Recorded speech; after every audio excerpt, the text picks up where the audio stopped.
mass of abstractions, our attention hypnotized by a host of human-made technologies that only reflect us back to ourselves.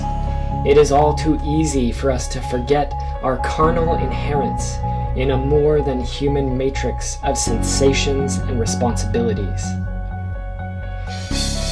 Our bodies have formed themselves in delicate reciprocity with the manifold textures, sounds, and shapes of the animate earth. Our eyes have evolved in subtle interaction with other eyes, as our ears are attuned by their very structure to the howling of wolves and the honking of geese. To shut ourselves off from these other voices, to continue by our lifestyles, to destroy these other sensibilities and condemn them to the oblivion of extinction, is to rob our senses of their integrity and to rob our minds of coherence. We are human only in contact and conviviality with what is not human.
Silly human. Look at me. Look at me. What do you see? A bunch of trees, some brush, some grass, and a few springs that you plan to drain to develop your precious real world. Think about this. I am reality, and your real world is just a tiny fraction of me that exists as a parasite on me. I am life on earth, and you never would have existed without me. Some would call me the hand of God, and you intend, again, to bite the hand that feeds you. And for what? A bigger number in your bank? I'm a bank too. I'm a bank of life's genetics options. And if you kill me, you lose those options. I realize you need water, but I need it more than you do. I won't build towering hotels that you'll probably tear down in 50 years, but I will build towering trees that together will last for thousands, if not millions of years. I am life on earth. You are a part of life on earth, and if you kill me, you will kill a part of yourself.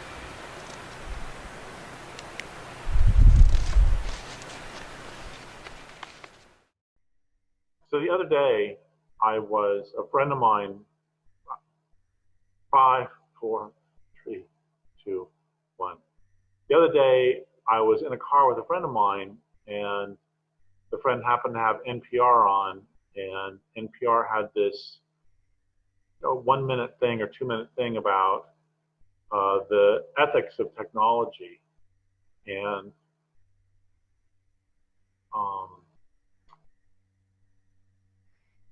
I was I'm just thinking about the bear.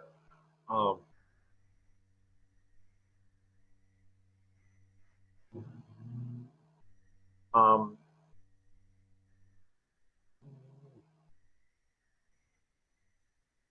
well, okay. Um, 5, 4, 3, 2, 1. As you may or may not know, I live with bears and see bears every day. And my mom, who died last November, had a very, very long relationship with bears that really began with the great-great-grandmother or some ancestor of this bear who's outside right now. And I don't know if you can see on the tree, there's her baby is behind her. Anyway, I see bears every day during most of the year, and you can see the dirt on the glass that the bears. So what do? We fight like hell. And all of you are doing something so important by starting. You're breaking through the passivity of the weary, the denial of the desperate, the accommodation of the brokenhearted. You're standing up to say no, enough. That 1%, they're not taking the last scraps of shelter, of health care, of human rights and human dignity, of this planet that is our only home. You're standing in witness to a vast machine that is right now grinding up the future itself. And you took the next step here in Oakland. You shut down the port for a few hours. You did that. You halted the flow of the living to the dead to commodities to wealth. You did it. But we're going to have to do it again. Only this time, it can't be symbolic. We're going to have to mean it. Because we need warriors who will put themselves between what is left of our planet and fossil fuel.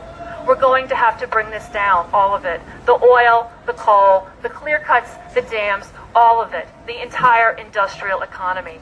That will require sustained, committed blockades.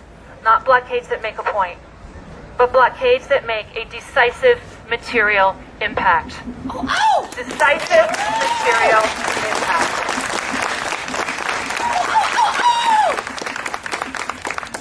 We stop the trains carrying coal and the tankers carrying the oil and the pipelines carrying the tar sands. We especially stop those.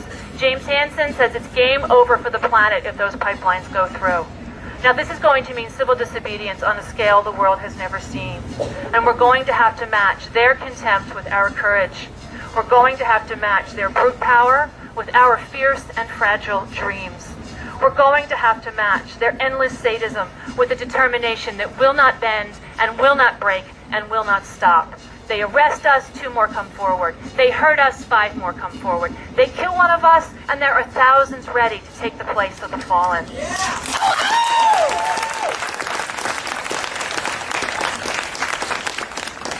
This is the last moment to fight. Did you know there are parts of China where there are no longer any flowering plants? No flowering plants, because the pollinators are all dead. We are on the verge of complete biotic collapse. That is 500 million years of evolution gone. We're out of soil, we're out of species, and we are out of time. And catastrophic climate change has begun. We need to start thinking like a serious resistance movement, because this is a war. It may feel like daily life because it's been going on for 10,000 years. The lights are on, the stores are full, I know, but it's a war. And if anyone is left to look back 100 years from now, they're going to wonder, what the fuck was wrong with us? That we didn't fight like hell when our planet was going down. Now you love something or you wouldn't be here. Whatever you love, it is under assault. Love is a verb. We've got to let that love call us to action. Thank you.